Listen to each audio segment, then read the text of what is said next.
No. This can't be happening. Someone turn off that alarm. He escaped. He actually escaped. What do you mean I have to warn the public? Okay, yeah, I guess that makes sense. That I am the head science professor after all. The public deserves to know what we've done. After our successes in the seas and the skies with Harvey and Bruce, we turned our attention back to the land where we had yet to really conquer it. Adam was okay, but we could make much better hybrids. After taking everything that we've learned over the last year of hybrids being out, but our latest specimen, Project Cronus, has escaped the facility. He wasn't due to be showed for another couple of days until Halloween, but we now need to warn the public of what we've done. Giganotosaurus provided the base, providing a strong body and strong jaws, complete with a strong cranium and an enlarged chin to absorb impacts of its own bite. Now, the reason we chose Giga over the Rex was due to its arms. The Giga had much larger arms, which it likely used more. It would work better in congruity with the other members of the genome.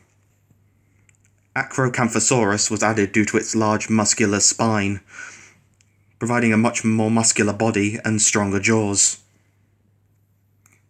To ensure Cronus could eliminate any creature, no matter their size, Supersaurus was added to increase the size, as well as give Cronus air sacs so he wouldn't collapse under his own weight, and provide a long whip-like tail to act as a weapon, which, while it can't break the sound barrier, it can still do more than enough damage.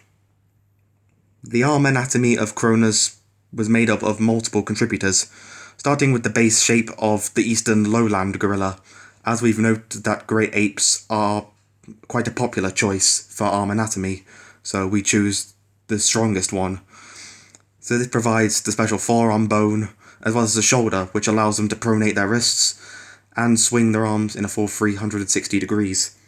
Also taking the fast twitch muscles, extra digits, which means Cronus has 5-digited hands, and intelligence, since primates in general are pretty smart. We'll also be taking this creature's canines. As we learned from Goji Center's Mortalodon video, the bite force of an animal can be increased with the addition of mammalian canines. And while gorillas aren't your first choice when you think of biting, during that 100 men versus gorilla trend, we all ended up learning more about gorillas than we really needed to. So I learned that gorillas actually have a bite force of around 1300 psi. Might not sound like a lot, but that's 100 psi more than a polar bear, which can crack a bowling ball. So that force scaled up means that our hybrid will be chomping through pretty much anything, as well as being able to punch through anything with forces necessary to probably break skulls.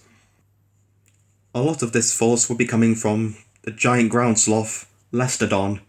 Now, Indom 2.0 used Great Ape, Hank 2.0 used Giant Ground Sloth, so the combination of both was surely to give the strongest arms in the world, providing specialized elbow, which acts as a force enhancer, and the rest of the arm anatomy, meaning that Cronus, when he punches something, they are going to feel it, and probably also end up dying from it. In addition, it's not just the arms that the ground sloth enhances, it's the legs too. The powerful legs, backed up by a strong heel bone, which will allow Cronus to better rear up on 2 legs. In addition to this, it also provides some decent defense. Giant ground sloths like this, well, not all of them, but some of them, like this one, had bony nodules under the skin, which will help better to absorb impacts. We'll also be taking the claws on the back legs of the giant ground sloth and putting them on the back legs of our hybrid to give them a bit more better grounding power, as well as more slashing power. But these won't act as the claws for the front limbs. There's better options for that. You might be expecting me to say Allosaurus anax for the claws, but I'm not. The only thing we're taking from Allosaurus anax is its strong neck muscles and reinforcement to the skull. Despite their weak bite, Allosaurus can withstand forces more than 15 times their own bite. So this will basically turn Cronus' head into a bludgeon. Although the main claws will be coming from a different creature. Maip macrophorax has arguably the largest claws of any carnivore, but they're not on the entire hand, so the hand anatomy will work a bit different, which we'll get to in a minute. It also will be bringing a lot of the muscles that will be necessary to operate these large arms, as well as hollow bones. Now, all dinosaurs had hollow bones, but Maip's bones were especially hollow, which were better at reducing weight. For an example of this, a large Megaraptor could weigh around 1 ton. An Allosaur of the same size could be about 50% heavier. So this works better in reducing the weight of our hybrid. This is the sort of hand anatomy for Cronus. On the thumb, he bears an enlarged talon which comes from sauropods like the Supersaurus. The first 2 digits, the pointer finger and the middle finger, are the claws of the Maip. But since the claws don't extend throughout the entire hand, some Allosaurus anax DNA was added to give this creature longer claws on the ring and pinky finger. These claws are some of the most effective in the animal kingdom, being able to penetrate even through armour, just like the jaws. Now, while they don't have the bone-crushing force of a T-Rex, these jaws, as we saw from the Theropod Rex in the Great Hybrid War, they're still efficient enough to chomp through armour, so this creature is definitely powerful enough to get through the thickest of hides and armours. Now, when it comes to defense, Cronus isn't lacking either, as he has got large quills covering his entire back from the Brazilian porcupine. These quills in particular are shorter yet thicker and don't break off as easily. That means Cronus is more protected. Although another reason for this species in particular is the tail. The muscles in the Brazilian porcupine's tail actually make up half of the entire tail. So this makes the tail much stronger when scaled up to a much larger size, while keeping it fairly prehensile, allowing Cronus to being able to cover his sides with his tail, as well as grabbing other creatures, as well then he can either choke them out or throw them around.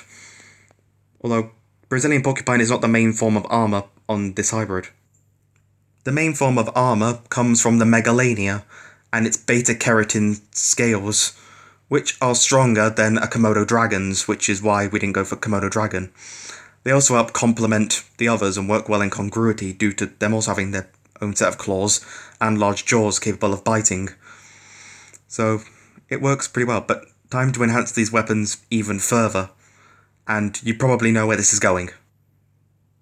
We've given in to the temptation because this combination is just too OP. The addition of short-tailed shrew and the vampire bat gives our hybrids iron teeth, as well as the vampire bat's ability to distribute iron throughout the body, mainly being throughout the claws and the quills. Now, back to the short-tailed shrew, we'll be taking its venom instead of the bat's, because the shrew's venom just works better for this. Although, we will be taking the vampire bat's large bladed incisors to help better at cutting through other creatures, as well as providing some limited thermal sensing, and both of these creatures provide a fair amount of resistance to various venoms. Now, the hybrid already seems pretty overpowered by now, but it's missing something. A failsafe, should any creature get past all the other things. The failsafe on Cronus takes on the form of the skunk, as, like skunks, Cronus will be able to spray out a foul-smelling gas or whatever it is skunks spray out of their butts, since it will be providing the anal glands and spray, which means any hybrid that's able to get around Cronus and past its defences and offences, they're still not going to be in for a good time as they get blasted by a bad smell. So, it's time we actually show him off. This, ladies and gentlemen, is Cronus, or as he knows for his species name, Theristisaurus Torvus, which literally translates to Grim Reaper Lizard.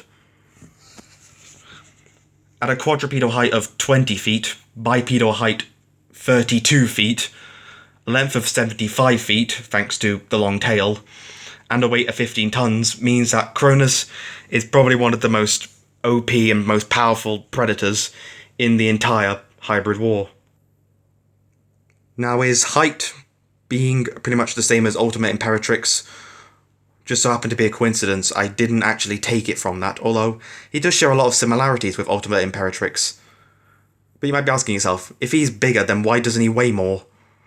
Well, that's actually because, unlike Ultimate Imperatrix, Cronus is much lighter due to him not being as heavily armoured and lacking large horns, but yet still having a lot of muscle on his body, capable of delivering punches, capable of fracturing theropod skulls, and a bite more than capable of shredding through armour. And that's not mentioning a tail capable of picking up other animals and throwing them around. Means that Cronus is most likely one of the strongest combatants to ever be conjured in the hybrid war. After months of planning, learning a lot of different things from the hybrid war over the year it's been out by now, and that putting all that together makes for probably one of the strongest creatures ever. And now he's loose. He'll be seeing the outside world for the first time, and quoting the whole Jurassic World thing, he doesn't even know what he is. He will kill everything that stands in his way. Hence the title Grim Reaper Lizard. He was designed specifically to take out herbivores, due to the whole food chain thing. It was kind of explained in some previews in my posts. But Cronus, this will take out pretty much any carnivore that tries to start a fight with him too. So, anyone who thinks they can actually take on Cronus, more than welcome to try, but it'll likely be their ticket to a grave. So, and should Goji Center make a new hybrid war next year, if the rules allow it, Cronus will be entering it, and he will likely be dominating it as the hybrid war's new apex predator. So, to anyone who tries to fight him, good luck.